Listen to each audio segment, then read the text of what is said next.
అగ్ని వస్తుంది. ఎందుకనగా ఆ సింహాసనం మీద ఆసీనుడుగా ఉన్న దేవుడు ఆ వైరాగ్యం కలిగిన దేవుడు కనుక it's a God of consuming fire.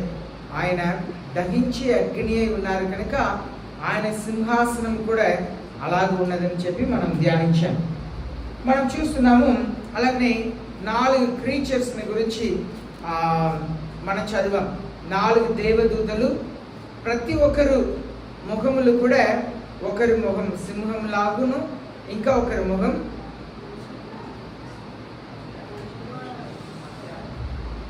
దూడలాగును, ఇంకా ఒక ముఖం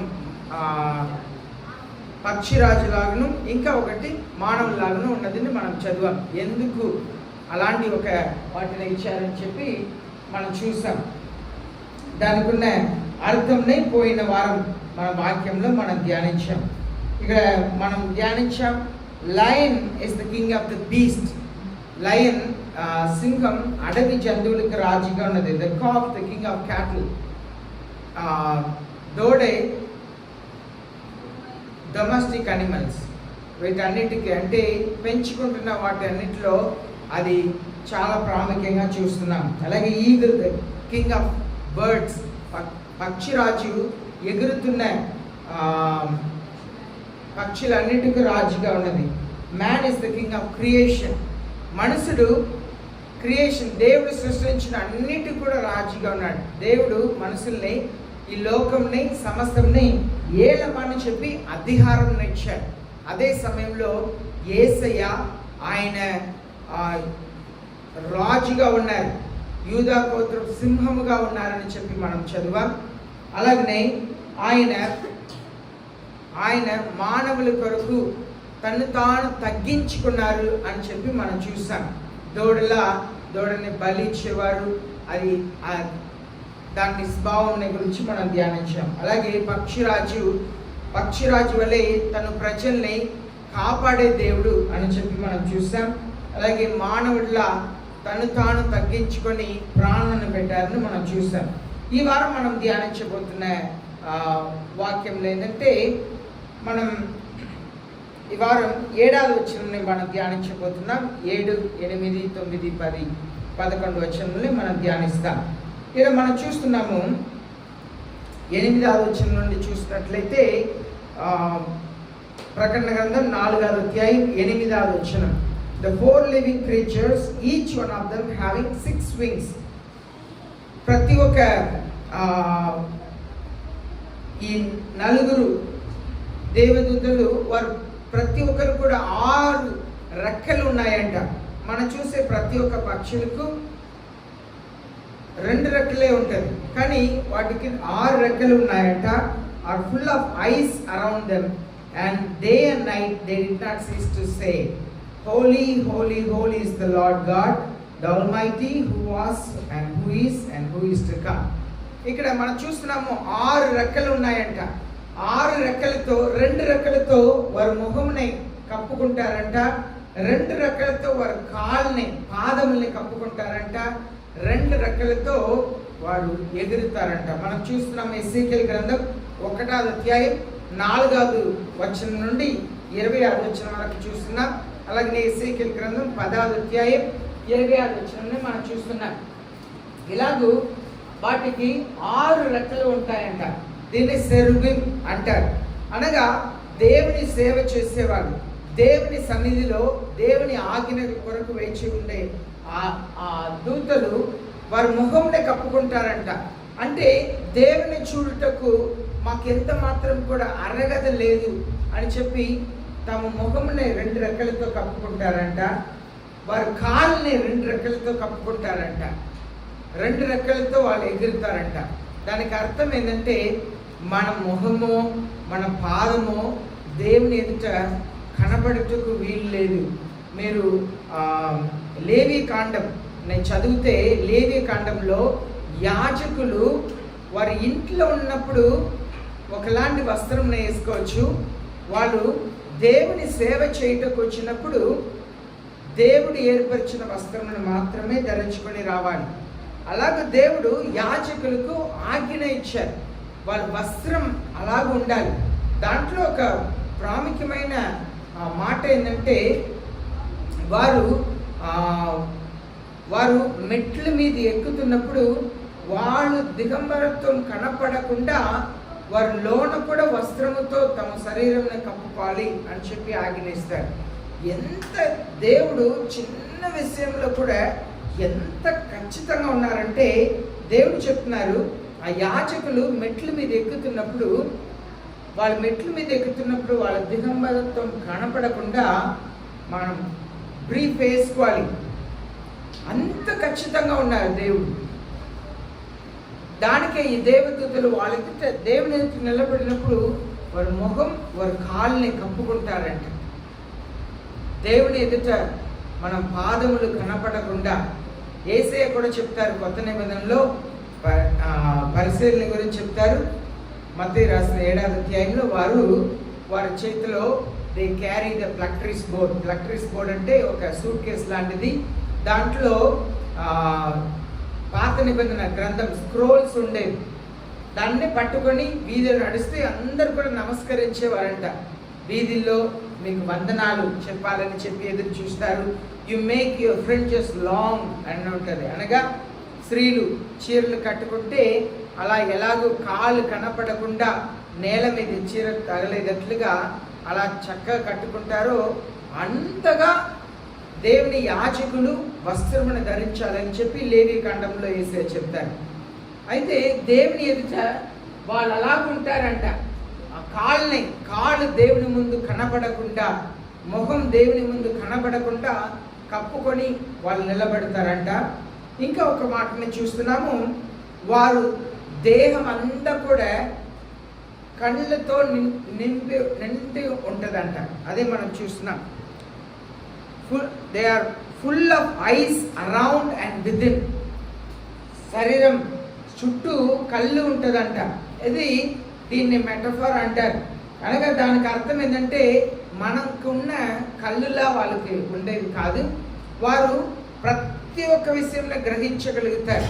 వాళ్ళు వెనక ఏం జరుగుతుంది, మనం ఇప్పుడు కూర్చున్నా నుంచున్నా మనకు ముందు ఉన్నది మాత్రమే కనిపిస్తాయి, మన వెనక ఉన్నది కనపడదు. కానీ వాళ్ళకి అలా కాదు. వారి చుట్టూ కళ్ళు ఉంటుందంట. వారు సమస్తమునే చూడగలుగుతారు అని చెప్పి దేవుని వాక్యం సెలవిస్తుంది. ఇదంతా కూడా దేవుడు ఎందుకు యేసయ్య ఈ మాటల్ని ఇలాగ చెప్పారంటే, యెషయా రాసిన 6వ అధ్యాయం 2వ వచనం 3వ వచనంలో మనం చదివినట్లయితే, the cherubim having 6 wings, 2 of which are 1 to cover their face and 2 to cover their feet and 2 to fly. యెషయా రాసిన 6వ అధ్యాయం 2వ వచనం 3వ వచనంలో మనం చూస్తున్నాం ఆ దేవదూతలు వాళ్ళు ఆ రెక్కలతో ఎలా ఉంటారని చెప్పి మనం చదువుతున్నాం. ఆయనకు పైగా సెరూపులు నిలిచి ఉండి ఒక్కొక్కరికి 6 రెక్కలను, ప్రతివాడు 2 రెక్కలతో తన ముఖమును 2తో తన కాళ్ళను కప్పుకొనుచు 2తో ఎగురుచుండెను. ఇక్కడ వాళ్ళ ముఖం ఎలా ఉందని చూసాము. 4 క్రీచర్ అంట. వాళ్ళ ముఖం ఎలా ఉండిద్దంట, ఒకరిదేమో సింహంలా, దూడలా, పక్షిరాజు వలె, మనుషుల వలె ముఖం ఉంటుందంట. ఒక్క తూతుకు 6 రెక్కలు ఉంటుందంట. ఇంకా ఆ శరీరం అంతా కూడా కళ్ళుతో నింపి ఉంటుందంట, విదిన్ అరౌండ్. అయితే సమస్తమునే వాళ్ళు చూడగలుగుతారు. This description suggests that the creatures are alert and knowledgeable. అన్నీ ఎరిగి ఉన్నారంట.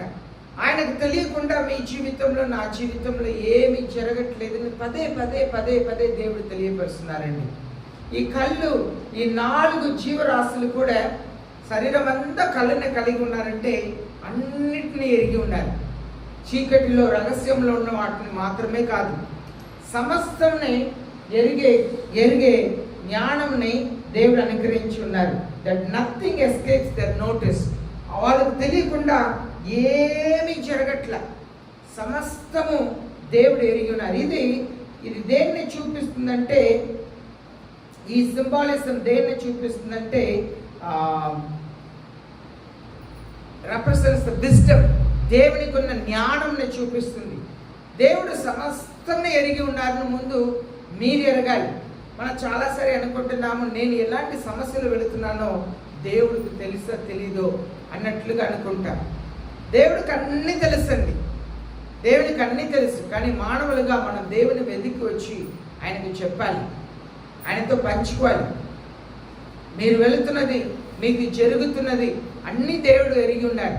మీ ఆర్థిక సమస్యను ఎరిగి ఉన్నారు, మీరు ఆరోగ్య సమస్యను ఎరిగి ఉన్నారు, మీ ఆత్మీయంగా ఎంత పోరాడుతున్నారో ఎరిగి ఉన్నారు, కుటుంబంలో మీరు ఎంత ప్రయాసపడుతున్నారో ఎరిగి ఉన్నారు.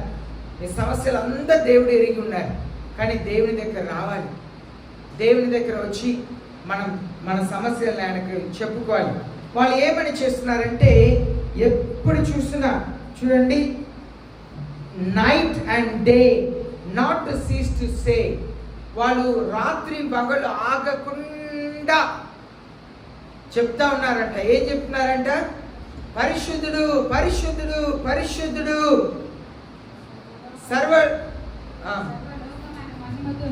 సర్వలోకము ఆయన మహిమతో నిండి ఉన్నది.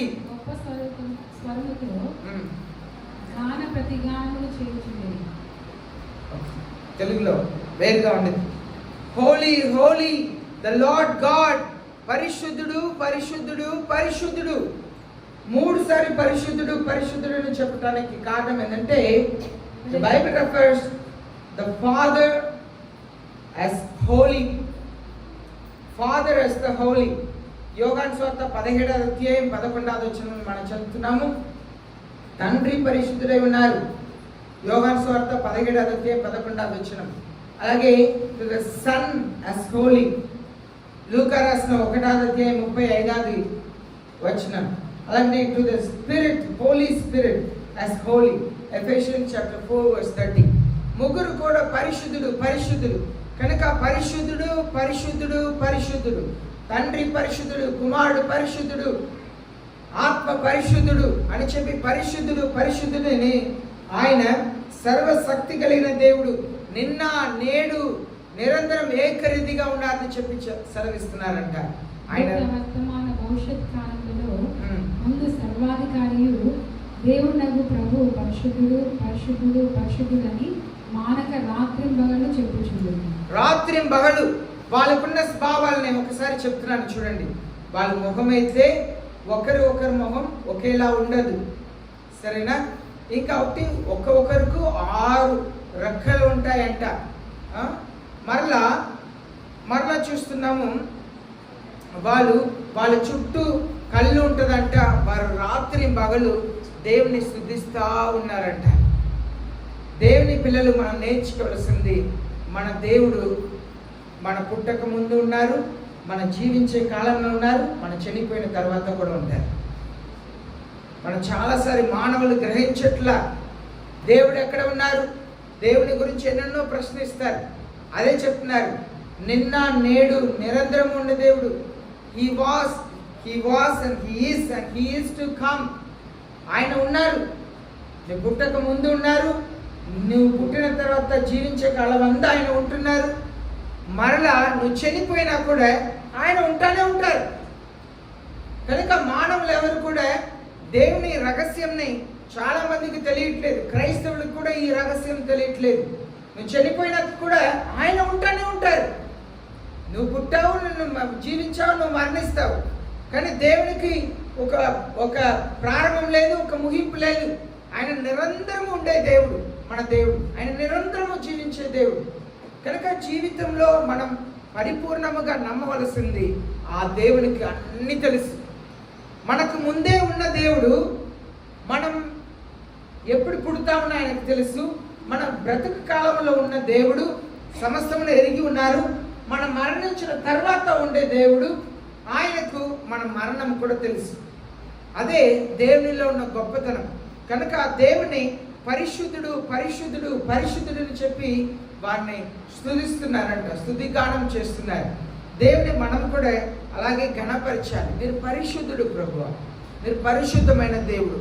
మన దేవుడుకు ఇతరుల దేవునికి ఉన్న ఒక గుణాదిశయం ఏంటంటే, మన దేవుడు పరిశుద్ధమైన దేవుడు.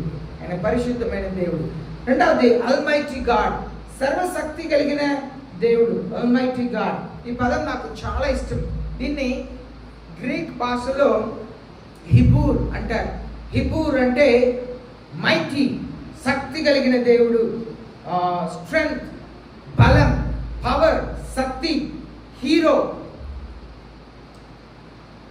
కథానాయకుడు, అలాగే బ్యారియర్, యుద్ధ వీరుడు అనే పదంని హిబూర్ అనే పదంని వాడి ఉన్నారు హెబ్రీ భాషలో. దానికి ఆల్మైటీ, మైటీ గాడ్ అనగా ఆయనకు అసాధ్యమైనది ఏది లేదు, సమస్తం ఆయనకు సాధ్యం. దానికే ఆ దినంలో ప్రజలకు ఆశ్చర్యం కలిగిందంట. నీటిని, గాలిని, అలల్ని, గాలిని ఆపుతున్నారు.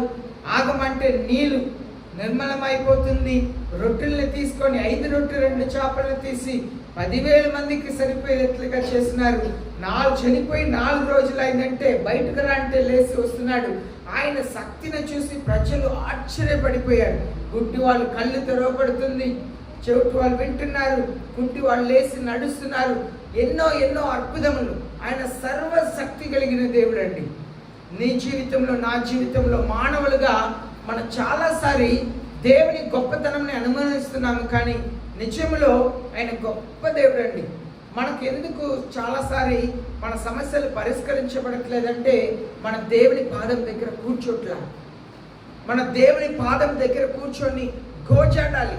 నేను ఈ మధ్య కాలం అంతా కూడా నా జీవితంలో దేవుడు చేసిన అద్భుత కార్యంని ఆలోచన చేసి, ఈనాడు ఎందుకు నేను ఈ సమస్యను ఎదుర్కొంటున్నాను, ఎన్నో కార్యాలని నా పట్ల చేశారు దేవుడు, ఈనాడు ఎందుకు నేను అదే సమస్యల్ని చాలా గొప్పగా నేను చూస్తున్నానంటే,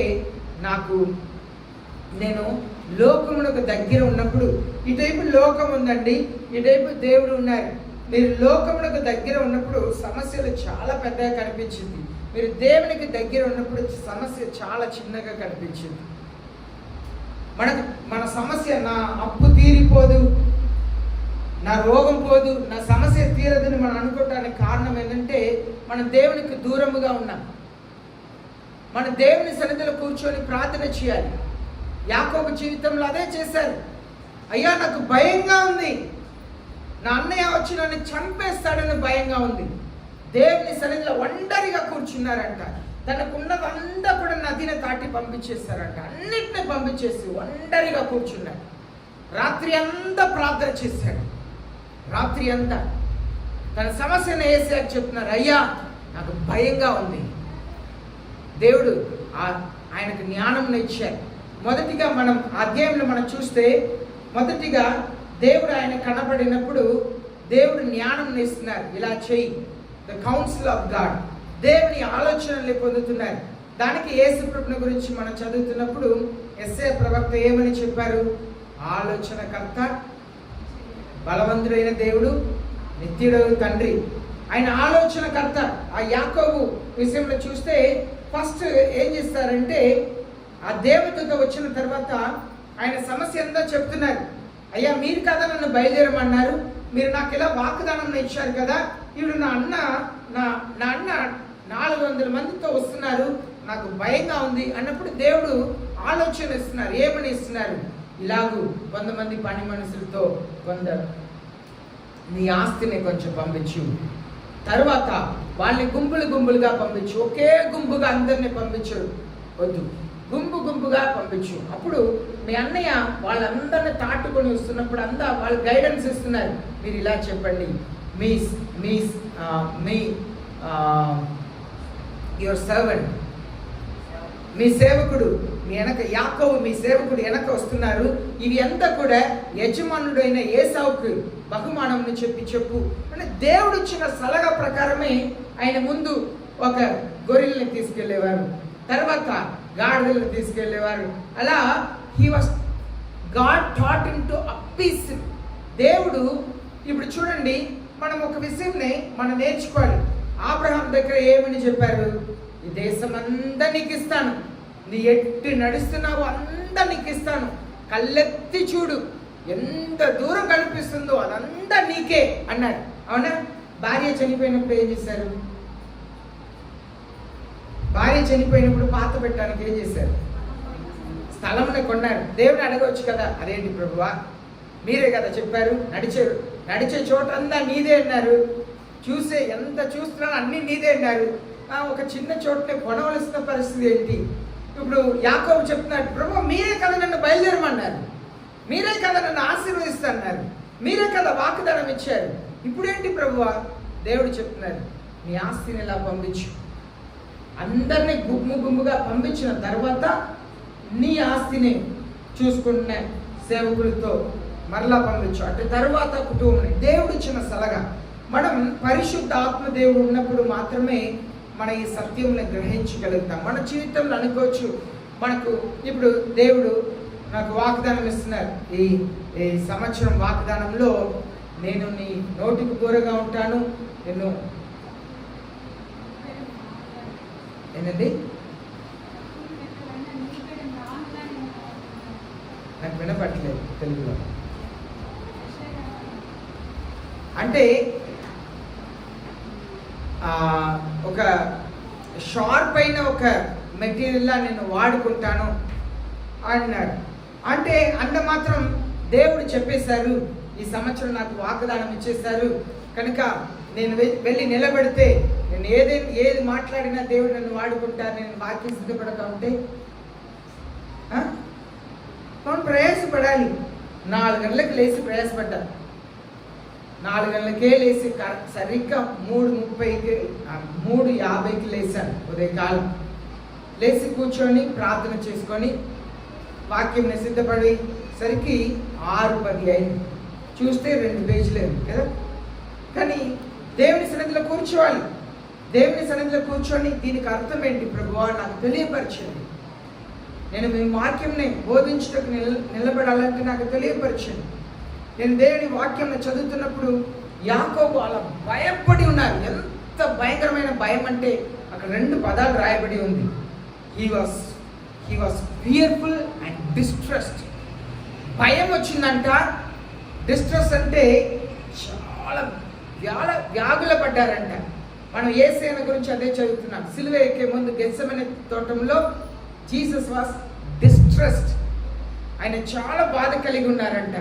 అయితే దేవదూత వచ్చి సలహా ఇస్తున్నారు, ఇలా చేయి. దానికి ఆ రాత్రి మట్టా రోజు ఉదయకాలం లేచి సలహా ఇచ్చి పంపిస్తున్నారు. మనం ప్రార్థన చేస్తే దేవుడు సలహా ఇస్తారు, ఏం చేయాలి, ఎలా డీల్ చేయాలి. దేవుడు జ్ఞానంని ఇస్తారు, తెలివిని ఇస్తారు, సహాయాన్ని ఇస్తారు. మనం భయపడకూడదు, భయం అనేది ఉండకూడదు. దేవుని సన్నిధిలో మోకరించి ప్రార్థన చేయాలి.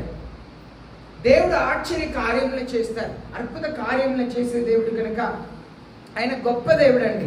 దానికి దేవుని మనం ఎరగటం చాలా ప్రాముఖ్యం. ఆయన గొప్ప దేవుడు, జ్ఞానం ఇచ్చారు. ఆ రాత్రి మధ్యరాత్రి ఏం చేశారు? అక్కడే ఉండి రాత్రి అంతా ప్రార్థన చేశారు.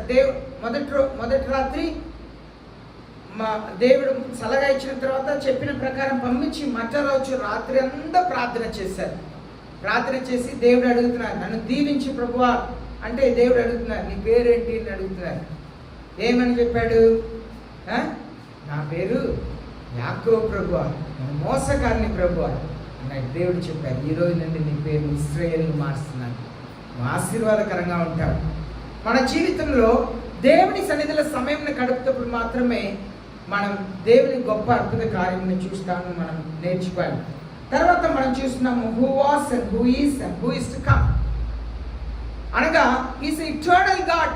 ఆయన ఎప్పుడు ఉన్నారండి, ఎప్పుడు ఉన్నారు. ఈనాడు చాలా మంది దేవుని ధిక్కరిస్తున్నారు, దేవునికి విరోధమైన కార్యములు చేస్తున్నారు. ఒక రోజు ఉందండి, ఆ భీకరుడైన దేవుడి ముందు వాళ్ళు నిలబడే కాలం ఒకటి ఉంది. అప్పుడు దేవుడు తీర్పరిగా నిలబెడతారంట. భయంకరమైన ఒక కాలం ఉంది. ప్రజలందరూ కూడా దేవుని ఎదుట నిలబడవలసింది. ఇక్కడ దేవుడు సృష్టించిన దేవదూతలు కూడా దేవుని ఎదుట ఆయన ముఖం చూడటానికి ధైర్యం చాలక ఉన్నారంట. అనగా మనం ఎలాంటి వారు? మనం పోయిన వారం మనం చూసాం, దేవుని సింహాసనం ఎదుట ఒకటి ఉంది. ఏముందని చదివాము? పోయిన వారం ధ్యానించాం. ఏముంది సింహాసనం ఎదుట?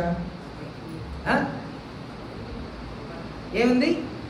సముద్రం ఒకటి ఉంది, సీ ఆఫ్ గ్లాస్ అని చెప్పి ఉంది. అది క్రిస్టల్, లైక్ క్రిస్టల్ ఉంది. అనగా తేటగా ఉంటుందంట. అనగా it's a transparency of God. దేవునికి అన్ని తెలుసు. అది ఎందుకు సింహాసనం ముందు ఉంది? సింహాసనం ముందు ఎందుకు ఉంది? దేవునికి మానవులకు మధ్యలో దేవుని ద హోలీనెస్, ద ట్రాన్స్పరెన్సీ, పెద్ద సముద్రం ఉందంట, గ్లాస్ లాంటి సముద్రం ఉందంట. దేవుని సింహాసనముకు మనుషులు అక్కడ ఉంటారు. దేవుడు అంత స్పష్టంగా తీర్పు తీరుస్తారు. ఎవరు కూడా నేను అంత చేయలేదు అని చెప్పి ఎవ్వరు చెప్పలేరంట. అంత భీకరమైన దేవుని మనం ఆరాధిస్తున్నాం. ఆయన ఎల్లప్పుడూ ఉండే దేవుడు కనుక మనం చనిపోతాం, కానీ ఆయన మనతోనే ఉంటారు. మనం పోయిన వారం ఇలాగ ధ్యానించాం. యాకోబు చాలా ఇష్టపడిన భార్య పేరేంటి? రాకేల్.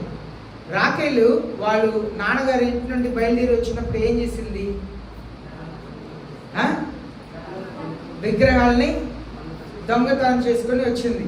వాళ్ళ నాన్న ప్రతి ఒక్కరు గుడారంలో వచ్చి వెతుకుతున్నప్పుడు ఏం చేసింది? దాచిపెట్టి దాని మీద కూర్చొని నేను కడుపు నొప్పితో ఉన్నాను, నెలలో వచ్చి కడుపు నొప్పితో ఉన్నాను, దానికి వెళ్ళి నిలబడలేక ఉన్నాను, నన్ను క్షమించండి అని అబద్ధం చెప్పింది. జరిగింది ఏం తెలుసండి? యాకోబు కామెంట్ ఇదిగోండి మనం చూస్తున్నాము, ఇలా గుంపులుగా పంపిస్తున్నారు కదా. పంపిస్తున్నప్పుడు కూడా ఆ లేయా పని మనిషిని ముందు, తర్వాత రాగేల్ పని మనిషిని తర్వాత, వీళ్ళు కూడా భార్యలే, ఉపపత్నులే. తర్వాత లేయాని, తర్వాత రాకేల్ని, చివరిగా రాకేల్ని యోసేపుని పంపిస్తున్నారంట. అంత ప్రేమ. అంటే వీళ్ళందరూ చచ్చిన నాకు రాకేలు యోసేపు మాత్రం ఉంటా కూడా పర్లేదు, అంత ప్రేమ ఆయనకు చివరిగా పంపిస్తున్నాడు. మనం చూస్తున్నాము వాక్యంలో, వాళ్ళు ప్రయాణమై అక్కడ నుండి వెళుతున్నప్పుడు ఫస్ట్ రాకేల్ రోగం వచ్చి చనిపోయింది దారిలో. ఆమె వాగ్దాన భూమిలో ప్రవేశించక ముందే ఆమె చనిపోయింది. ఆమెని ఊరికనే దారిలో అని ఉంటుంది, బెత్లెహేముకి వెళ్ళే దారిలో ఒక చోట అలా పాత పెట్టేస్తారు. కానీ లేయాని ఎక్కడ పాత పెడతారు తెలుసా? అబ్రహాము సారాని పాత పెట్టే చోట్ల పాత పెడతారు. మనం వాక్యంలో మనం దేవుని గురించి, దేవుని జ్ఞానం గురించి నేర్చుకోవటానికి ఎన్ని ఉన్నదో మనం దేవుని జ్ఞానాన్ని అర్థం చేసుకోవట్లేదు. సులువుగా అబద్ధం చెప్పేస్తున్నాం, సులువుగా ఈజీగా అబద్ధం చెప్పేస్తున్నాం. దేవుని సొమ్మునే రాకేళ్ళ ఈజీగా దొంగతనం చేసిస్తాం. నెల అయితే వడ్డీ అడిగి వస్తారని చెప్పి దాని కొరకు రెడీగా పెడతాం. ఎందుకంటే ఇంటి ముందు వచ్చి వడ్డీ అడిగితే అవమానంగా ఉంటుంది, లేదని చెప్తే కేకలు వేస్తే అవమానంగా ఉంది. అవునా? బిగ్గరగా మాట్లాడక ముందే చేతిలో పెట్టి మౌనంగా పంపిస్తాం, ఎందుకంటే అవమానపడకూడదు. కానీ దేవుని సొమ్మున ఏం చేస్తాం? ఏసే ఏం చెప్పారు? కైసరుకు దేవునికి ఇవ్వమన్నారు. మనం ఏం చేస్తున్నాం? కైసరుకి ఇచ్చేస్తున్నాం, దేవునికి మాత్రం మనం ఏం చేస్తున్నాం? పొలంలో కోత కోసిన తర్వాత అదంతా అమ్మ ముందు తినే ముందు ఏం చేయాలి? విత్తనం తీసి ముందు పక్కన పెట్టాలి, అప్పుడే మరలా విత్తటానికి ఉండిద్ది. మన విత్తన పక్కన పెట్టకుండా అది కూడా అమ్మేస్తున్నాం, అది కూడా తినేస్తున్నాం. తర్వాత ఆశీర్వాదం లేదు అంటున్నాం. మనం దేవునికి భయపడవలసిన వారుగా ఉన్నాం. 9వ వచనంలో చూస్తున్నాము, ఇక్కడ 9వ వచనంలో చూస్తున్నాము, when the living creatures give glory and honor and thanks to him who sits on the throne, to him who lives forever and ever. వాళ్ళు ఏం చేస్తున్నారంటే give glory, honour and thanks to him who sits on the throne. మనం ఎప్పుడు కూడా ఘనత, మహిమ, కృతజ్ఞతలు ఎవరికి ఇవ్వాలి? దేవునికి మాత్రమే ఇవ్వాలి. సింహాసనం మీద కూర్చున్న దేవునికి మాత్రమే ఇవ్వాలి. మనం చాలాసారి మనకు కృతజ్ఞత చెప్పలేదని అనుకుంటాం, మనల్ని ఎవరైనా పొగడాలని అనుకుంటాం. మనం ఎప్పుడు కూడా ఘనతని దేవునికి మాత్రమే ఇవ్వాలి, స్తుతులు, మహిమ దేవునికి మాత్రమే ఇవ్వాలి, వేరే ఎవ్వరికి ఇవ్వకూడదు. ఎవరైనా మనకు కృతజ్ఞతలు చెప్తే దేవునికి చెప్పని చెప్పేయాలి. దేవునికి చెప్పండి, నాకు కాదు. మన ద్వారా దేవుడు చేస్తున్నారు, ఒక మేలు చేస్తున్నారు. మనం ఎప్పుడు కూడా నేను చేశాను అనకూడదు. నా ద్వారా దేవుడు చేశారు కనుక ఘనత ఆయనకే వెళ్ళాలి. ఆ సహాయం చేసే స్థితిలో నన్ను ఉంచారు దేవుడు, ఆ సహాయం చేసే కృపను నాకు అనుగ్రహించారు దేవుడు. అలాగనే మనల్ని మనం భావించాలి. ఆ దేవుడితో ఎప్పుడు కూడా యుగ యుగములు ఎప్పుడు సదాకాలం జీవించే ఆ దేవునికే కృతజ్ఞత తెలియపరిచారంట. అదే మనం చూస్తున్నాం. God wants all of us to be with him. ఆయన యుగ యుగములు ఉన్నారంట. To him who lives for ever and ever. ఎల్లప్పుడూ ఉండే దేవుడు, ఎల్లప్పుడూ ఉండే దేవుడు. ఆయన ఆశపడేది మీరు నేను కూడా ఎల్లప్పుడూ ఆయనతో పరలోక రాజ్యంలో ఉండాలని. హల్లెలూయా, హల్లెలూయా అన్నప్పుడు మీరు ఏం చెప్పాలి? హల్లెలూయా అనాలి. అయితే ఆయన ఆశ ఏంటంటే మనం ఆయనతో ఉండాలి. ఆయన యుగ యుగములు ఉంటారంట. మనం కూడా పరలోక రాజ్యంలో యుగ యుగములు ఉండాలి. మనం కూడా పరలోక రాజ్యంలో యుగ యుగములు ఉండాలంటే ఆయన చెప్పినట్లే నడుచుకోవాలి. ఆయన వాక్యములకు లోబడాలి. ఆయన చెప్పిన మాటలకు మనం లోబడినప్పుడు యుగ యుగంలో ఆయనతో పాటు మనం కూడా ఉంటాం. చూడండి, నరకంలో ఉన్న వాళ్ళు కూడా యుగ యుగంలో ఉంటారు. వెంటనే దేవుడు శిక్షించి వాళ్ళని చంపేస్తే వాళ్ళు లేకపోతే వాళ్ళకి తెలీదు, బాధ నొప్పి తెలీదు. దేవుడు చెప్పారు నరకం ఎలా ఉండిద్దంట, అగ్ని ఆరదు, పురుగు చావదు, అక్కడే పళ్ళు కొరుకుటయు ఏడుపు ఉంటుంది. వాళ్ళు యుగ యుగాలు వేధించబడతానే ఉంటారు. కనుక మనం ఆ నరకం నుండి తప్పించి పరలోక రాజ్యంలో యేసుతో పాటు నిత్యముగా ఉంటుటకు పిలువబడ్డారు. మనం ఏం చేస్తున్నా, నేను మిమ్మల్ని బాధ పెట్టడానికో విమర్శించడానికి మాట చెప్పట్లేదు, సేవకులుగా నేను చెప్పాలి కనుక చెప్తున్నాను. పెళ్ళి అవ్వాలని బాప్తిసం తీసుకోవాలని ఆలోచన చేస్తున్నాను. అయ్యో నేను పెళ్లి చేసుకుంటే ఏదండి, ఒకవేళ బాప్తిసం తీసుకుంటే తీసుకోకుండా ఒక వరుడు మీ జీవితంలో రావటం కంటే బాప్తిసం తీసుకుంటే మీ పరలోకపు తండ్రి శ్రేష్టమైన వ్యక్తిని ఇవ్వరా? ఇదంతా సాతానుడు పెట్టే భయం, వెరికితనం, భయం. మన దేవునికి మనల్ని మనం పరిపూర్ణంగా సమర్పించుకోవాలి. ధైర్యం ఉండాలి, ధైర్యంతో చేయాలి. ఏ విషయమైనా దేవునికి ప్రాధాన్యత ఇస్తున్నప్పుడు దేవుడు గణపరుస్తారు. యేసయ్య చెప్పారు, నన్ను గణపరిచేవారిని గణపరుస్తాను, నన్ను గణహీనపరిచేవారిని గణహీనపరుస్తాను. తల్లులు, అమ్మమ్మలు, పెద్దవాళ్ళు మీ పిల్లలకు పెళ్లి చేసేటప్పుడు ఆలోచన చేయాలి. నిన్న ఒక వ్యక్తి వచ్చి ఈరోజు సాయంత్రం ఇంటికి రావాలి అన్న, పప్పు అన్న పెట్టుకున్నాము అని చెప్పారు. వారి సమస్యలంతా చెప్పారు. ఇది ఎలా దేవుని చిత్తం అయ్యింది? అయ్యో నేను అందరిని పిలిచాను, అందరికి చెప్పాను, పప్పన్నం పెట్టుకున్నాను. పోతే పోని 20,000 తాగిపోయిద్ది, ఆ పప్పన్నం పెట్టి పంపించేయి, దేవుడు ఇంకా ఒక సంబంధం మంచిది ఇస్తారు. అయ్యో పప్పన్నం పెట్టాను, అందరిని పిలిచాను, ఇంకా నిశ్చితార్థం చేసుకోవాలి, పెళ్లి చేసుకోవాలంటే జీవితాన్ని నీ కూతురు బాధపడిద్ది, మీరు బాధపడతారు. యోబు దగ్గర సాతానుడు చాలా దొంగలించాడు. దేవుని కొరకు యోబు నిలబడితే 200 ఇచ్చారు కదా. కొన్నిసారి చాలాసారి మనం అలాగే అనుకున్నాం, అయ్యో చూసేసామే, బంధువులకి చెప్పేసామే, పప్పన్నం పెట్టేసామే, ఇప్పుడు కాదని చెప్తే అనుకుంటారు? అనుకోరు. ఏదైనా మాట్లాడతారు, రోజు మీ గురించే మాట్లాడతారా? వాళ్ళకున్న సమస్యలు, వాళ్ళ సమస్యలు ఉన్నాయి. వాళ్ళు పని పట్లేక ఖాళీ కూర్చుంటే మీ గురించి మాట్లాడతారు, పని చేసుకుంటే మీ గురించి మాట్లాడటానికి ఆలోచన చేయడానికి సమయం ఉండదు. అవునా? దేవుని చిత్తం గురించి ఆలోచన చేయాలి. నేను వాళ్ళకి చెప్పాను, నేను మీ పాస్టర్ గారు కాదు కనుక అప్పుడే మీరు వదిలేశాను, లేకపోతే కూర్చోబెట్టి మాట్లాడేవాడిని. ఎందుకంటే మనం దేవుని రీతిగా ఆలోచన చేయాలి, దేవుని పద్ధతిగా ఆలోచన చేయాలి. కూడదన్న చేసి కోతి చేతులు ఇస్తే ఎలా ఉండిద్దండి? ఆలోచన చేయాలి కదా. మనం ఆలోచన చేయాలి, దేవుని రీతిగా ఆలోచన చేయాలి, వాక్యానుసారంగా ఆలోచన చేయాలి. పిరికితనం ఉండకూడదండి, పిరికితనం ఉండకూడదు. దేవుని పిల్లలు వైరాగ్యం కలిగి ఉండాలి, జ్ఞానం కలిగి ఉండాలి. దేవుని విషయమే, దేవుని మాటకు లోబడుటకు ఏ విషయం కూడా ఆటంకంగా ఉండకూడదు. పెద్ద తల్లిగారికి బాప్తిసం గురించి చెప్పిన తర్వాత ఇంటి నుండి బయలుదేరుతుంటే వాళ్ళు ఫోన్ చేసి ఇంట్లో స్విచ్ ఆఫ్ చేసి పెట్టి వచ్చిందండి. ధైర్యం ఉండాలి, దేవుని విషయమే లోబడుటకు ధైర్యం ఉండాలి. అప్పుడే దేవుని ఆశీర్వాదం వచ్చింది. దేవుని ఘనపరిస్తే దేవుని ఘనపరుస్తారండి. మనం దేవుని ఘనపరిస్తే దేవుని ఘనపరుస్తారు.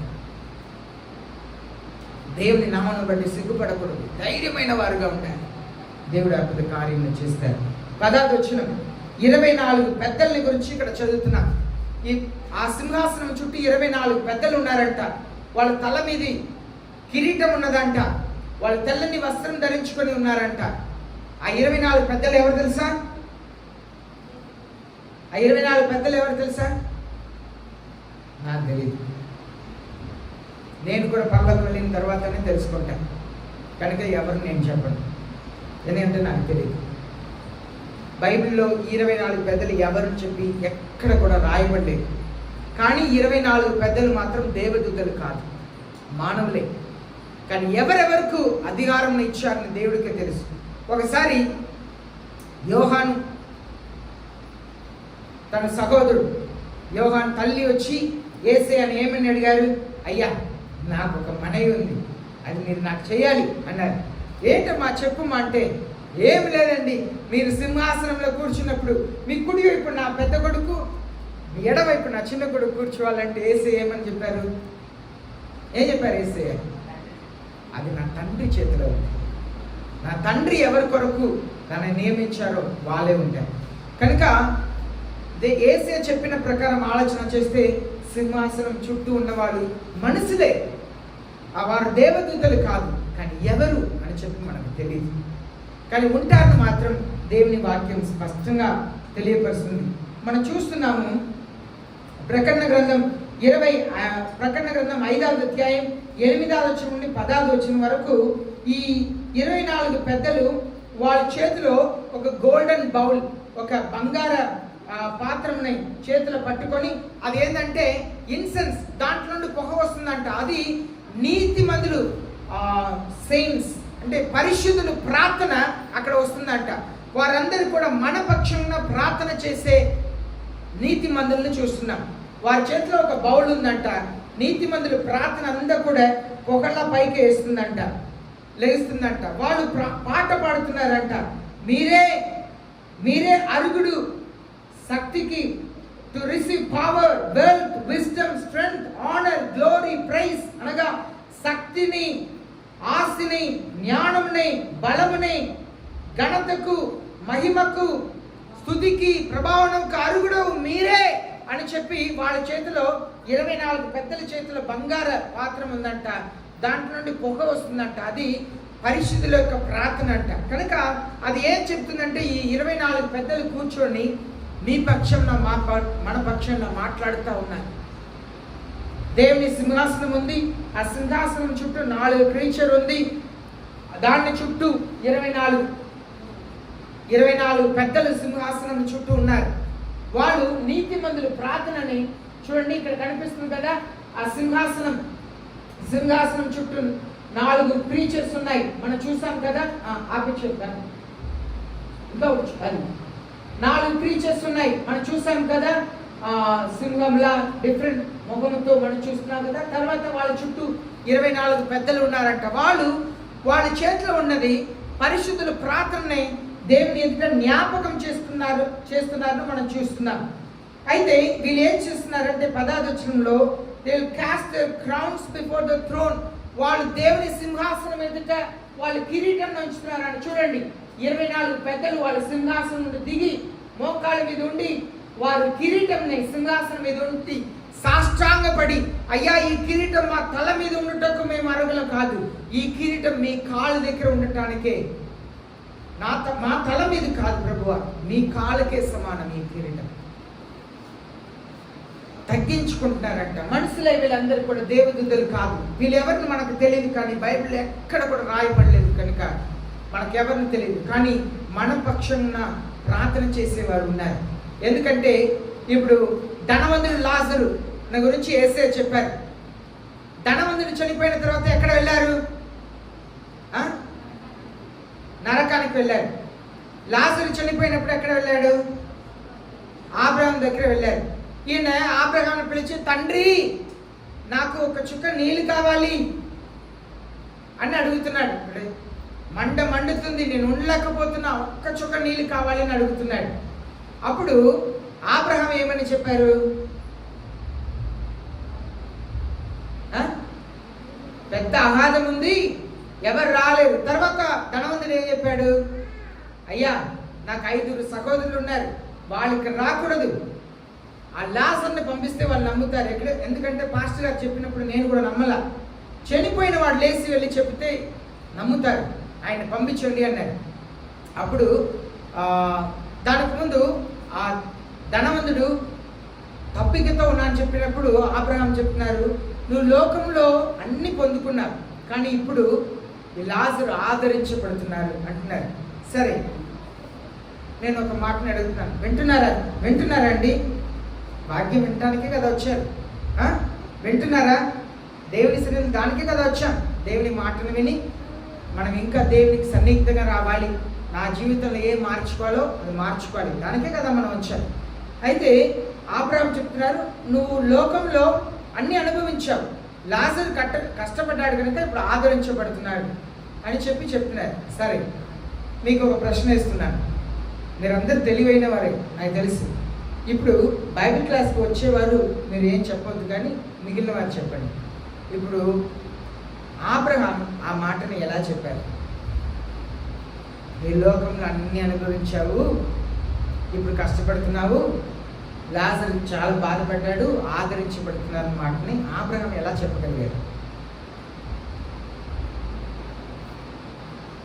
సరే, బైబిల్ క్లాస్కి వచ్చేవారైనా చెప్పండి, ఎలా చెప్పగలిగారు?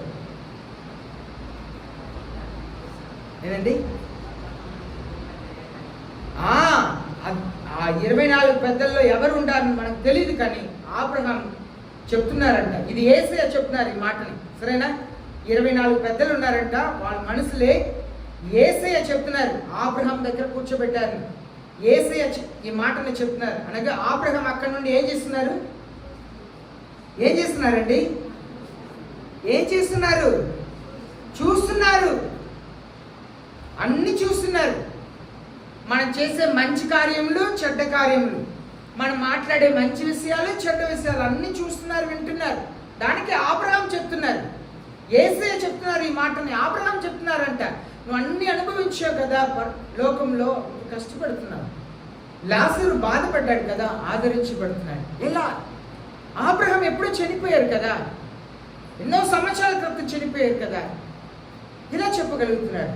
అక్కడ నుండి చూస్తున్నారు కనుక 24 పెద్దలు, సింహాసనం చుట్టూ ఉన్న 24 పెద్దలు మనసులే దేవుడు ఏర్పరిచిన వారే. వారు ఎవరిని మనకు తెలియదు, కానీ మన కొరకు ప్రార్థించేవారు అని చెప్పి మనం చూస్తున్నాం. వారు దేవుని ఎదుట వారి కిరీటంని వచ్చి దేవుని నమస్కరిస్తున్నారు. కనుక మనం ఏ విషయంలో కూడా దేవుని సింహాసనం చుట్టూ కూర్చున్న వారు, ఇదంతా భూమిలో ఉన్న మనం ఆర్టిస్ట్ చేసే పిక్చర్ కనుక మన కూర్చునే కుర్చీలా అలా చేశారు. అర్థమవుతుందా? మనం కూర్చునే కుర్చీలా చేసి అక్కడ ఒక వెలుగు ఉన్నట్లుగా. సింహాసనం అంటే అది ఎలా ఉండిద్దో దేవుడికి వెనక వైపు మన వీపును చూడలేము కదా, మన చెవుని మనం చూడలేము, అద్దంలో తప్ప. కానీ దేవుడు అలా కాదు, ఆయనకు అన్ని ఎరిగే దేవుడు. అదే ఆ క్రీచర్స్ కూడా, ఆ 4 క్రీచర్స్ అదే శరీరం అంతా కళ్ళుతో ఉంటే దేవుడు ఎలా ఉంటారు? కనుక అన్ని తెలిసిన దేవుడు. మనం దేవుని ఎదుట మనం సాగిలపడి ఆయనకే మనం ఘనతనే మహిమనం ఇవ్వాలి. మనం దేనికి కూడా అర్హత లేని వారు. No human is worthy before God. దేవుని ఎదుట ఎవ్వరు కూడా అర్హత కలిగిన వారు కాదు. మనమందరూ కూడా అర్హత లేని వారమే. చివరి వచనం 11వ వచనంలో, because of your will they existed and were created. అక్కడ చెప్తున్నారు, worthy you our God and our God to receive glory, honor, power, for you created all things. మీరు సమస్తమును సృష్టించారు, and because of your will they existed. మీ చిత్తమును బట్టి అన్ని ఉన్నది, and were created. వాళ్ళు మీ చిత్తమును బట్టి సృష్టించబడ్డారు, మీ కొరకు చేయబడ్డారు ప్రభువా. కనుక దేవుని ఎదుట మనం ఎంత మాత్రం కూడా ఏ యోగ్యత లేనివారు, కానీ ఆయన మనల్ని ఎంత కనికరిస్తున్నారంటే గొప్ప దేవుడు అండి. We are under surveillance of God. 724 మన 24 గంటలు 7 రోజులు ఎప్పుడు దేవుడు మనల్ని చూస్తూ ఉన్నారు. మనం ఎక్కడ ఉన్నా ఏం చేస్తున్నా దేవునికి తెలియంది ఏం లేదు. Nothing happens in your life without his wisdom. ఆయనకు తెలియకుండా మీ జీవితంలో ఏం జరగట్లా. దేవుడికి ముందే తెలుసు. నేను చర్చిలో సంతోషంగా ఉన్నారు, ఇంటికి వెళ్ళిన తర్వాత మీ భర్త మిమ్మల్ని లాగి కొట్టబోతున్నారు కూడా తెలుసు. అన్నీ తెలుసు. కానీ దేవుని పిల్లల్ని అవమానంలో, నిందలో ఆయన మహిమ కొరకు అనుమతిస్తారు. అదే యేసయ్య చెప్పారు మత్తయి రాసిన 5:11 నా నామ పేరిట మన హింసించి అవమానపరిస్తే మీరు ధన్యులు అన్నారు. మనం అడగవచ్చు, ప్రభు అన్ని మీకు తెలుసు కదా, ముందే చెప్పవచ్చు కదా. దేవుడు మనం ఆయన కొరకు శ్రమ పడాలనేది దేవుని యొక్క చిత్తం. మనం చేయవలసిన దేవుని సన్నిధిలో ఉండి గోజాడి ప్రార్థన చేయాలి. We must not receive any order from men. It must be given to God alone. మన మనసుల దగ్గర నుండి ఏ ఘనతని పొందకూడదండి. ఏ ఘనతని కూడా పొందకూడదు. దానికే నన్ను ఆర్డైన్ మినిస్టర్గా నన్ను చేసిన నేను రెవరెండ్ అని చెప్పి పెట్టుకోను. ఎందుకంటే రెవరెండ్ పెట్టుకోవటానికి నేను దేవుని ఎదుట నేను అర్హత కాదు. పెట్టుకోవచ్చు నేను కూడా రెవరెండ్ ఏబుల్ అమిత్ రాజ్, ఎందుకంటే నేను ఆర్డైన్ మినిస్టర్. కానీ అది దేవుని మొదలు నిలబడినప్పుడు దేవుడు మాత్రమే అర్హుడు. ఆ పదమునకు దేవుడు మాత్రమే అర్హుడు. దానికి పాంప్లెట్స్లో కానీ ఎక్కడ కూడా మీరు చూస్తే ఇన్విటేషన్ కార్డు పాంప్లెట్లో ఎక్కడ కూడా చూస్తే మా పేరు మాత్రమే ఉంది. అక్కడ పాస్టర్ను ఏముండదు, పేరు మాత్రమే ఉండింది. కింద దేవుని సేవకులు అంతే. మేము దేవుని సేవకులు మాత్రమే. మేము పాస్టర్ని పిలవటానికో రెవరెండ్ని పిలవటానికో అర్హత లేదమ్మా. సామాన్యమైన సేవకులు, దేవుని సేవ చేయటకు సామాన్యమైన సేవకులు. మా అర్హత లేని మమ్మల్ని దేవుడు తన పనిని చేయటకు నియమించాడు. నేను రెవరెండ్ని పెట్టుకుంటే అధికారపూర్వకంగా ఎవ్వరూ ఎలా అని చెప్పి అడగలేదు. కానీ దేవుడు మన మనసును చూస్తున్నాడు, మనల్ని ఎలా బయట కనిపించుకోవాలని చూస్తున్నారు. వాస్తవంలో పాస్టర్ అనేది ఒక గిఫ్ట్, పరిశుద్ధ ఆత్మ దేవుడు అనుగ్రహించే ఒక బహుమానం మాత్రమే. బహుమానం. కానీ ఇది ఒక స్లమ్ పల్లెటూరు చదువులేని ప్రజలు కనుక మీరు పాస్టర్ పాస్టర్ పాస్టర్ని పిలిచి అలవాటు అయిపోయాయి. వాస్తవంలో సహోదరుడు, అన్న, అదే సరైన ఫలితం. కానీ మనం అలా పిలిచి పాస్టర్ గారు అని చెప్పి, లేకపోతే ఇంకా మర్యాదగా పిలవాలి అని చెప్పి అనుకుంటే అయ్యగారు, అదే కరెక్ట్. మనం అలవాటు అయిపోయాం పాస్టర్ గారు పాస్టర్ గారు. వాస్తవంలో అది సరి కాదు, అలా పిలవకూడదు. అయ్యగారునో అన్నానో అదే దేవుని పద్ధతి ప్రకారం సరి అయినది. పాస్టర్ గారిని అమ్మానో అది సరి అయినది. అయ్యగారు అమ్మగారు అది సరి అయినది. మనం దేవుని ఎదుట పాస్టర్ గారినో రెవరెండ్నో పిలువపట్టడానికి మనకు అర్హత లేదు. ఎందుకంటే దేవుడు అంత గొప్ప దేవుడు అండి. ఆయన ఎదుట మనం ఎవరు? మన సామాన్యమైన వారు. ఎక్కడ వెళ్ళినా కూడా షాల్ని ఏమంటారు, షాల్ ఇలా కప్పుతారు కదా, షాల్ అంటారు కదా. దాన్ని కప్పిన పూలదండ వేస్తే నేను ఒప్పుకోను. కొన్నిసారి బలవంతంగా వేసిన వెంటనే తీసేస్తాను. నేను చెప్తాను, దేవుని పరిచయంలో దేవుని స్థానం నిలబడినప్పుడు సేవకులు దేవుని యొక్క సమానమైన వారు కనుక చేయకూడదు. ఇప్పుడు నేను దేవుని పక్షంగా నిలబడుతున్నాను, కానీ మాట్లాడేది పరిశుద్ధ ఆత్మదేవుడు. మన చాలాసారి చర్చిలో మాట్లాడుతున్నప్పుడు వెంటనే కోపం వచ్చి బయట వెళ్ళిపోతున్నారు. వాస్తవంలో సేవకుని గారు ధిక్కరిస్తున్నది పరిశుద్ధ ఆత్మదేవుడు. నేను ఇంకా మరలా అడుగు పెట్టను అని చెప్పేది సేవకుని ధిక్కరించి కాదు, పరిశుద్ధ ఆత్మదేవుని ధిక్కరించి. కనుక మనం సామాన్యమైన వాళ్ళు. మన సమస్త ఘనత మహిమ దేవునికి మాత్రమే చెల్లించాలి. It is God's will for us to live with him in heaven. Therefore live with understanding. దేవుని చిత్తం ఏంటంటే మనం యుగాలు ఆయనతోనే ఉండాలంట. దేవుడు ఎలాంటి దేవుడు అంట? Who lives for ever and ever. ఎప్పుడు ఉండే దేవుడు. ఆయనతో పాటు మనం ఎప్పుడు ఉండాలని దేవుని ఆశ. మీకు నాకు ఆశ ఉందా? మీకు ఆశ ఉందా? దేవునితో పాటు ఎప్పుడు ఉండాలని ఆశ ఉందా? ఉందండి. నిజంగా ఉంటే మీరు ఇలా ఉండరు, ఒక బంధంతో ఉండరు. నేను చెయ్యను, నేను మాట్లాడను, నేను వెళ్ళను, నేను ఇంతే. బంధంతో ఉండమండి. హృదయమంతా క్షమాపణ ఉండిద్ది, హృదయమంతా ప్రేమ ఉండిద్ది, హృదయమంతా దయ ఉండిద్ది, హృదయమంతా కనికరం ఉండిద్ది, హృదయమంతా జాలి ఉంటుంది. మన ఏ విషయంలో కూడా ఒక బంధంతో మనం జీవించాం. నిజముగా నాతో పాటు దేవునితో పాటు నేను కూడా యుగముగా ఆయనతో పాటు ఉండాలనే ఆశ ఉంటే మనం ఇలాగ జీవించాం. మనం క్షమించే మనసు ఉండాలి. చిన్నపిల్లల లాంటి మనసు ఉండాలి. మనకి ఎన్ని కీడి చేసినా, అన్యాయం చేసినా, మనల్ని బాధ పెట్టినా క్షమిస్తా వెళ్తా ఉండాలి.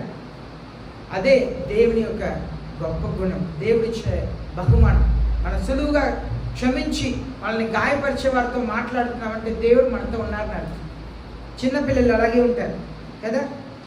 వాళ్ళకి ఇచ్చండి, బోర్ని ఏడుచుకొని ఇలా నిద్రపోతారు. మళ్ళీ నిద్ర నుండి లేచిన వెంటనే ఎవరి దగ్గర వస్తారు? అమ్మ దగ్గరే వస్తారు. నిన్ను ఇచ్చటం వల్లే కదా నేను ఏడుసి నిద్రపోయా, నేను రాను అని ఉండరు.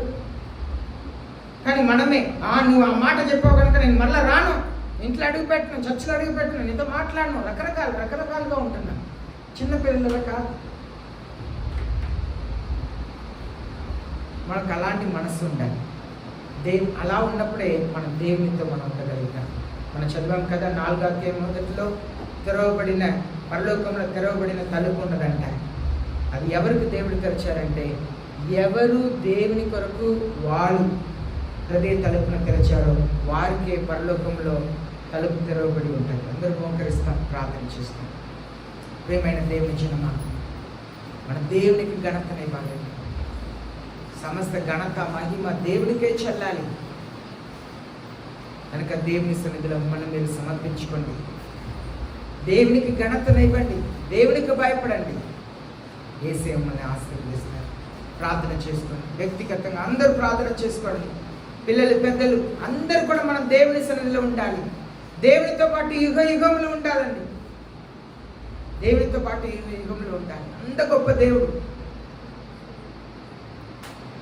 మనం అనుకుంటున్నాము దేవుని సన్నిధిలో నాకు 10 లక్షల అప్పు ఉంది, నాకు 5 లక్షల అప్పు ఉంది, అయ్యో ఆ దేవుడు నన్ను కనికరించట్లేదే. దేవుడు అనుకుంటే క్షణంలో మీ అప్పులంతా తీరిపోతాయి. దేవుడు అనుకుంటే మనం ఏదైనా మన పట్ల దేవుడు కార్యం చేయవచ్చు. ఆయన గొప్ప దేవుడు అండి. ఆయన దగ్గర ఒంటరిగా కూర్చొని అడగాలి. ఆయన మహోన్నతమైన దేవుడు. ప్రార్థన చేసుకోండి. అందరూ ఎవరు కళ్ళు మూసుకొని మౌనంగా కూర్చోదు. మోకరించి ప్రార్థన చేయండి. వీలైన మట్టు బలమున్న వాళ్ళు, యవనస్తులు, మోకరించగలిగిన స్త్రీలు, పురుషులు, యవనస్తులు మోకరించండి. మోకాల మీద నిలబడాలి దేవుని ఎదుట. ఆ 24 పెద్దలు తాము ఎంతగా తగ్గించుకుంటున్నారు. దేవుని ఘనతనిచ్చి ప్రార్థన చేస్తారు. మీ కొరకు మీరు ప్రార్థన చేసుకోండి. ప్రార్థన చేయండి. నోరుప్పి ప్రార్థన చేయండి. సమస్తం ఎరిగిన దేవుడు, ఆయన గణపరిచే వారిని ఆయన గణపరిచే దేవుడు. మిమ్మల్ని దీవించే గొప్ప పరలోకపు తండ్రి, మహాప్రేమ కలిగిన మా పరలోకపు తండ్రి, సమయాన్ని బట్టి మీకు వందనాలు, స్తోత్రములు తెలియపరుస్తున్నాను. అయ్యా, మా పాపముల్ని క్షమించండి. మీరు ఎప్పుడు తిరిగి వచ్చినా మీతో ఎత్తబడే కృపను దయచేయండి. మా ఇంట్లో, మా పని చేసే చోట్లో పరిశుద్ధంగా ఉండటకు సహాయం ఇచ్చేయండి. అయ్యా, మా నీతి కంటే, మా లోన ఉన్న నీతి కంటే మంచి స్వభావాలు, మనుషులకు కనబడే మంచి స్వభావం కలిగి ఉండటకు సహాయం ఇచ్చేయండి. అయ్యా, ఆత్మ ఫలములు కలిగి ఉండటకు ప్రజలు మా నీతిని చూడలేరు, కానీ మా మంచి ఫలముని మాత్రమే చూడగలుగుతారని మీరు చెప్పారు కదా. అయ్యా, మా మంచి ఫలముల్ని ప్రజలకు కనిపించేటట్లుగా, కనబడేటట్లుగా జీవించే భాగ్యం దయచేయండి. మా నీతి మీకు కనిపిస్తే చాలు. మా నీతిని ఇతరుల ముందు కనిపించకుండా మా మంచితనం ఇతరుల ముందు కనిపించే మంచి మనసుని, ఆత్మీయ జీవితంలో దయచేయమని మా సిలువను ఎత్తుకొని మీ అడుగుజాడల్లో వచ్చేటప్పుడు సహాయం చేయమని, మీ పరిశుద్ధ ఆత్మకు దేవాలయంగా జీవించే వాక్యమునే ధైర్యమును మాకు దయచేయమని, మీ వాక్యమునకు లోబడి స్థిరమైన క్రైస్తవ జీవితంను కలిగి ఉండటకు కృప చూపించమని యేసయ్య పరిశుద్ధమైన నామంలో వినయంతో ప్రార్థన చేస్తున్నాను పరలోకపు తండ్రి, ఆమేన్. పరలోకపు తండ్రి అందరినీ కూడా ఆశీర్వదించుగాక. ఆమేన్. దేవుని స్తోత్రం. మనం అందరూ కూడా